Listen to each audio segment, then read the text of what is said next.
নমস্কাৰ ছাৰ বাইদেউসকল, মোৰ অন্য শিক্ষামূলক ভিডিঅ'লৈ আপোনালোকক স্বাগতম জনাইছোঁ। আমি আজি ইতিমধ্যে শিক্ষা সেতু এপৰ দ্বাৰা আমি এটেণ্ডেঞ্চ দিলোঁ।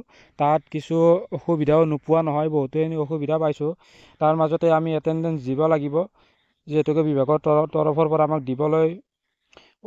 দিবলৈ কৈছে। তাৰ মাজতে আমি ৰাতিপুৱা কেই বজাত এটেণ্ডেঞ্চ দিম বা ছুটিৰ সময়ত কেই বজাত এটেণ্ডেঞ্চ দিম, তাক লৈ আমাৰ মাজত কিছু আলোচনা হৈছে।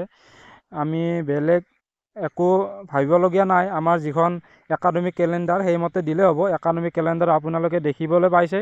9:15 পৰা আমাৰ যিটো চাফাই আৰু প্ৰাতঃ সভা হ'ব, গতিকে আমি 9 বজাত দিব লাগিব। লগতে ছুটি হ'ব আমাৰ 2:05 আপোনালোকে দেখি আছে। আপোনালোকে কেলেণ্ডাৰখনত দেখিবলৈ পাইছে আমাৰ 2:05 যিটো আমাৰ নৰ্মেল ক্লাছ, সেই ক্লাছ আমাৰ শেষ হৈ যায়।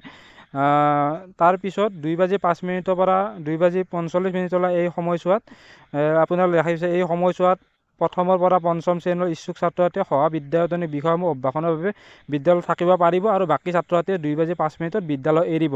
গতিকে আমি 2:05 আমি এটেণ্ডেঞ্চটো দিব পাৰোঁ, যদিহে আমাৰ সেইদিনাখন বেলেগ কোনো কাম নাথাকে বিদ্যালয়ত। গতিকে সেইটো বিষয় লৈ ইমান চিন্তা কৰিবলগীয়া নাই। আমি আগৰ একাডেমিক কেলেণ্ডাৰ মতে চলিলেই হ'ব। গতিকে আমি আগতে ৰেজিষ্টাৰ বহীত যি সময়ত চাইন কৰিছিলোঁ, এনেকুৱাকৈ আমি এটেণ্ডেঞ্চটো দিলেই হ'ব। এতিয়াও আন এটা গুৰুত্বপূৰ্ণ কথা লৈ, আমাৰ বহুতো ছাৰ বাইদেৱে আজি স্কুললৈ অহা টাইমত এটেণ্ডেঞ্চটো ঠিকেই দিলে, কিন্তু তেওঁলোকে যেতিয়া ছুটীত যোৱা টাইমত তেওঁলোকে এটেণ্ডেঞ্চটো নিদিলে। যাৰ ফলত মই স্ক্ৰীণত দেখুওৱাৰ দৰে ছুটীৰ টাইম আৰু স্কুললৈ অহা টাইম দুয়োটা একেই দেখুৱাইছে। তেওঁ যদি 9 বজাত স্কুললৈ আহিছে, ছুটীৰ টাইমটো 9 বজাই দেখুৱাইছে।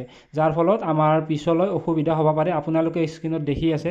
গতিকে আমি ছুটীৰ টাইমতো এটেণ্ডেঞ্চটো দি ঘৰলৈ যোৱাটো অতি দৰকাৰ হ'ব বুলি মই ভাবোঁ। গতিকে মোৰ এনেধৰণৰ ভিডিঅ'সমূহ আপোনালোকে পাই থাকিবলৈ মোৰ ইউটিউব চেনেলটো আপোনালোকে ছাবস্ক্ৰাইব কৰিবলৈ নাপাহৰিব। লগতে কাষতে থকা বেল আইকনটো বজাই দিব, যাতে এনেধৰণৰ এডুকেশ্যনেল ভিডিঅ'সমূহ আপোনালোকে ন'টিফিকেশ্যনসমূহ মোৰ পৰা পাই থাকে। ধন্যবাদ শিক্ষাগুৰুসকল।